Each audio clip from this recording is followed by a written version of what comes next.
her, and I am an organizer with ASC and core member. Today, I am wearing a green flannel shirt,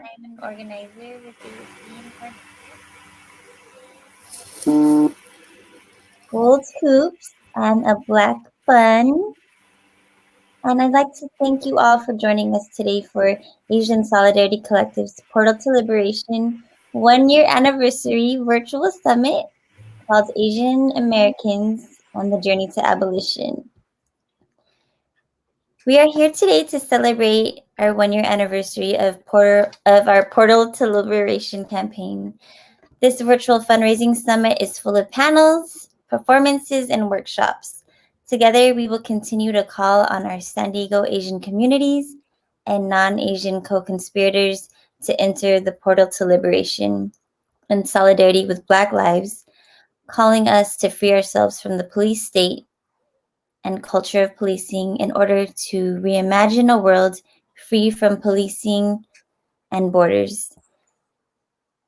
As an Asian-led grassroots organization in San Diego, we rely on the support of community to fund our efforts, and the money we raise for this virtual fundraising event will go towards ASC's capacity building, programming, political education, direct actions, and campaign endeavors, including the continued accessibility services provided for all of our future events. Speaking of accessibility and tech services, today we will have our ASL interpreter, Stephanie Chow, for two of our later future panels on Asian Americans and the Journey to Abolition panel, and the Collective Liberation panel at the end of the day. A big thank you to our accessibility coordinator, Melissa Kelly Colibri. Recordings will be available on our website and on our YouTube channel, and we'll also be posting transcripts post the event on our website, on our YouTube channel as well. We will also be posting transcripts as well, and your kind donations towards our Disability and Language Justice Fund helps us continue to make all of our events accessible. You can find the donate link in the chat. And we'd also like to give a content warning, as some of our speakers may make mentions of violence, abuse, and more that may spark some things that may come up for you. So we ask that you please be gentle with yourselves and do what brings you comfort and whatever makes the most sense for you. So please feel free right now to share your names, pronouns, location, and your organizations in the chat.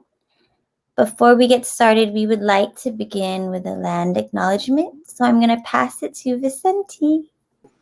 Thank you, Miss Piggy. Hello, everyone. My name is Vicente Blas Tyron. My pronouns are he, him, his, and I'm a Power Up intern at ASC.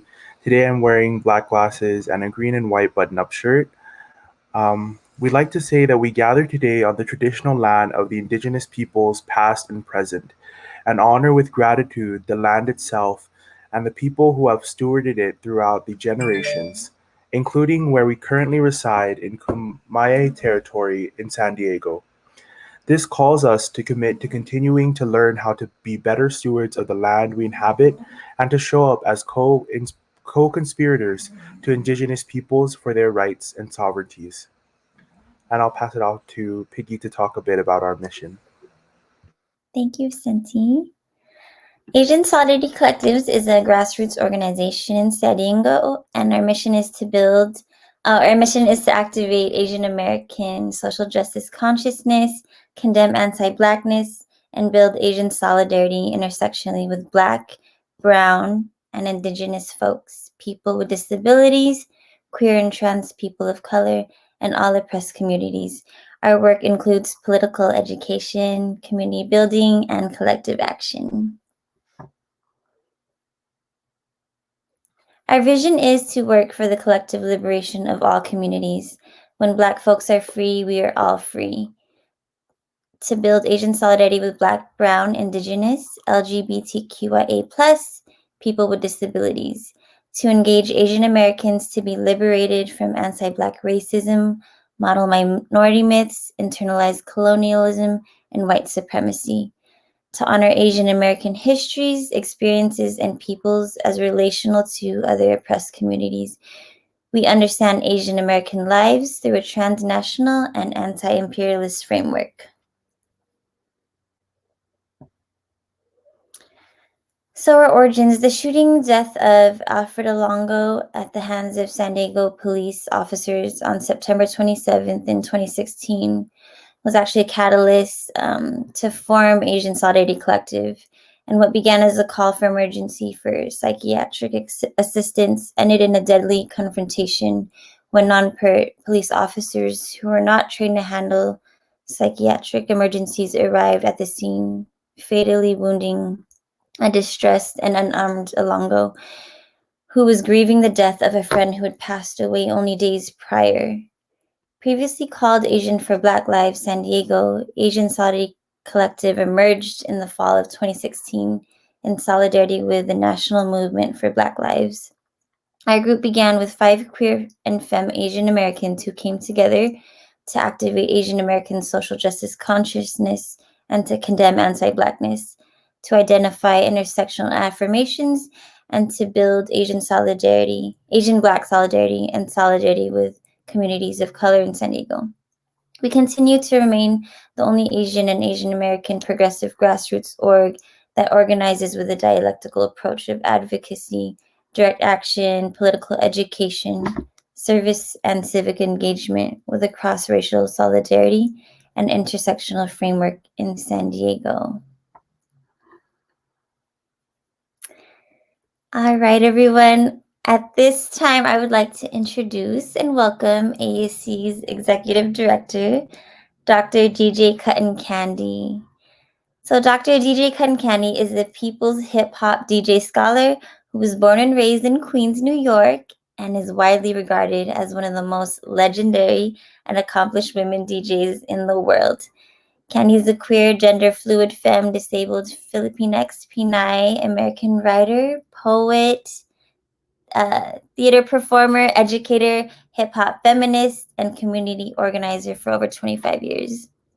DJ Cotton Candy is a global hip hop and cultural ambassador with Next Level's Meridian International Center and the University of North Carolina at Chapel Hill and the U.S. Department of State Bureau and Educational and Cultural Affairs, where she currently serves as a site manager for their Next Level program. Candy is the co-founder and executive director of ASC, and Candy has co-founded several other local orgs such as the Mutual Aid, We Got San Diego, the D.D. McClure Bail Fund. She's also a co-founder of national organizations People's Collective for Justice and Liberation and the University. And more recently, DJ Cotton Candy has received an honorary doctorate in Pinayism for her endless dedication to radical sisterhood, critical praxis, and transformative solidarity. All right, everyone. Hello, everyone. Thank you for the nice introduction, Piggy. Hi, everyone. My name is Candy, pronouns she and they. For visual description, I'm wearing glasses and a black shirt with white font text that reads "No More Prisons." And I am in my music studio office with DJ equipment behind me, record shelves and bookshelves with a window with a tree in the background outside. Friends, as a longtime organizer and abolitionist, what I'm seeing in this moment is a crucial time for us to be even more vigilant than we ever had before in our organizing work, at our critical thinking skills, at our movement building, at showing up for one another, at our community care, and our loving one another. More than ever, we are seeing the ways in which the carceral state has led us to this crux, making the connections to how we ended up to this moment where right-wing fascists propel and instigate an organized flooding of school board meetings fighting against mask mandates and critical race theory, to an eviction disaster approaching, to climbing unemployment, to an increasing global climate crisis, to Afghanistan at a humanitarian crisis in need of an urgent safe haven and aid. All of this while under a global pandemic where in the United States we have had over 628,000 people who have died from COVID-19. It is often discussed in my We Got Mutual Aid crew that came together when COVID-19 emerged to keep us safe. None of this is normal. The education system itself has never been normal. The healthcare system isn't normal. Capitalism isn't normal. It should never be normal. The fact that people have to fight for their basic necessities to survive isn't normal. The fact that many disabled people have always had to worry about care rationing and how it impacts people with certain disabilities is not normal. The fact that people with disabilities have always been denied accessibility requests to do remote work and learning for years. But as soon as COVID-19 emerged, all of the sudden it's in demand and now stripped away from them is not normal. The fact that we have to fight a local scored district for our children's dignity and humanization for special education that is equitable and safe while under a pandemic isn't normal. Yet we treat all of it as such.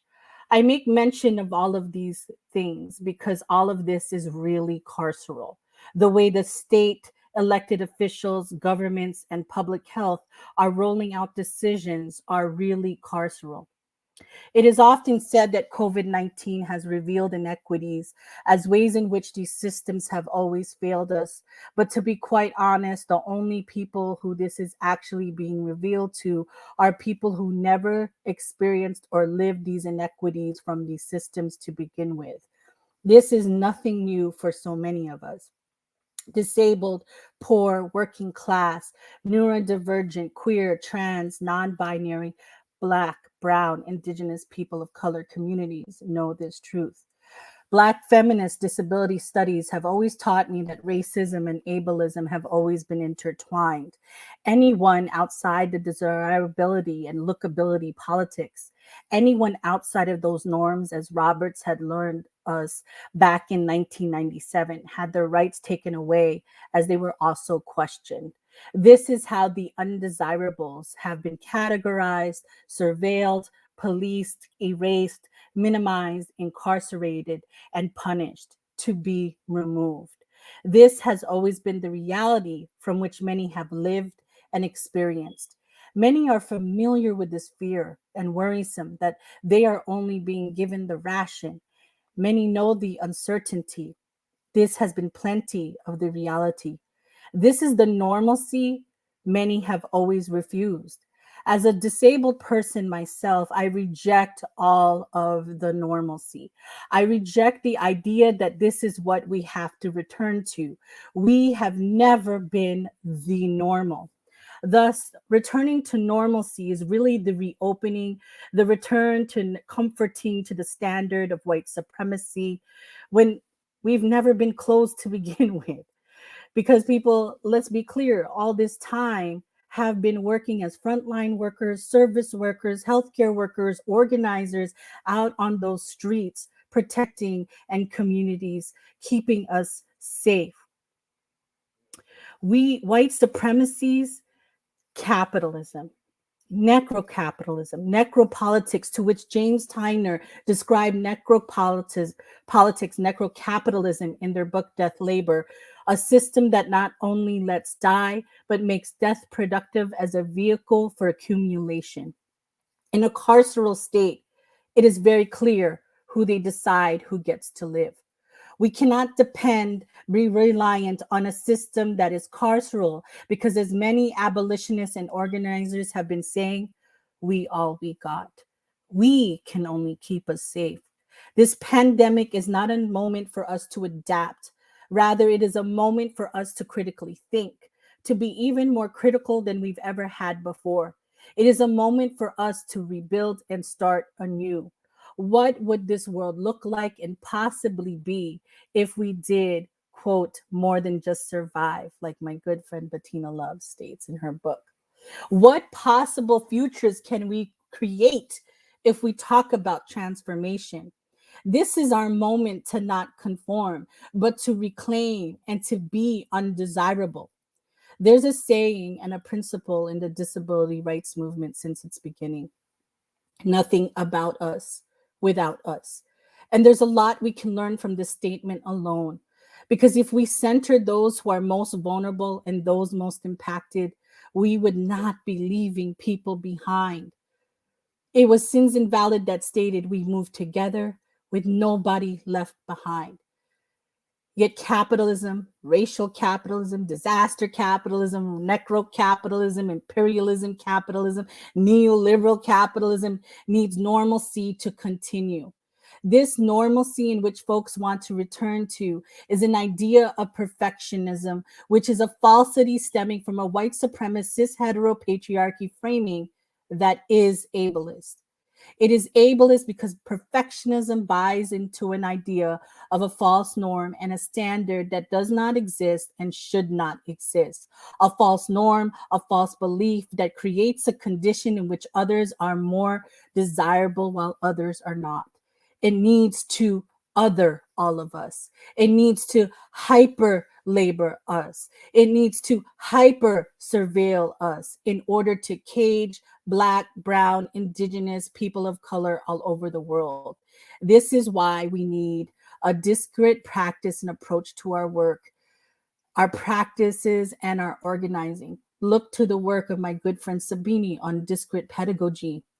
Because if we lead with disability justice in our lives, we will never leave people behind. Because as Leah Lakshmi wrote in her book, in their book, Care Work, you will become us. Realize you are or will be us. COVID-19 should be the awakening for all of us, if it not already. To do without necro-capitalism, to be abolitionists, we must ask ourselves, what are we willing to give up? Because that is what's going to take to do the right, just thing, to make the decisions that gives us community care, to do the alternative right now in this moment. To do disability justice is the alternative. This is community care, and community care is abolition. Because as long as white supremacy, cis heteropatriarchy exists, all forms of oppression will exist. So once we get to that understanding that violence is entrenched from and with white supremacy, cis heteropatriarchy, then we can understand that all forms of oppressions are connected. This means that we cannot just end anti-Asian racism without ending anti-Black racism, anti-indigeneity, classism, sexism, ableism, fat phobia, homophobia, biphobia, queerphobia, transphobia, whorephobia, xenophobia, just to name a few. Ending ableism is abolition. Ending anti-Black racism is also the work to end anti-Asian racism. Solidarity movement building is ending anti-Asian racism. Abolition is ending anti-Asian racism. Ending ableism is ending anti-Asian racism too. This is abolition. As a Asian American, as a Filipinx, to me, this means that if we believe in justice, we believe in liberation. And if we believe in humanization, where we see each other whole, then we must fight for not just our own liberation, but for the liberation for all oppressed peoples. More than ever, this is the time where we must build together, build across, and build solidarity. Abolitionist Marian Kaba, in their newest book, wrote, "We do this till we free us," titled one of their chapters, "Show Up and Don't Travel Alone. We Need Each Other." I hope you all enjoyed today and learn from all of our good folks that have contributed today. Thank you for being here, and I'll see you throughout the day. Thank you.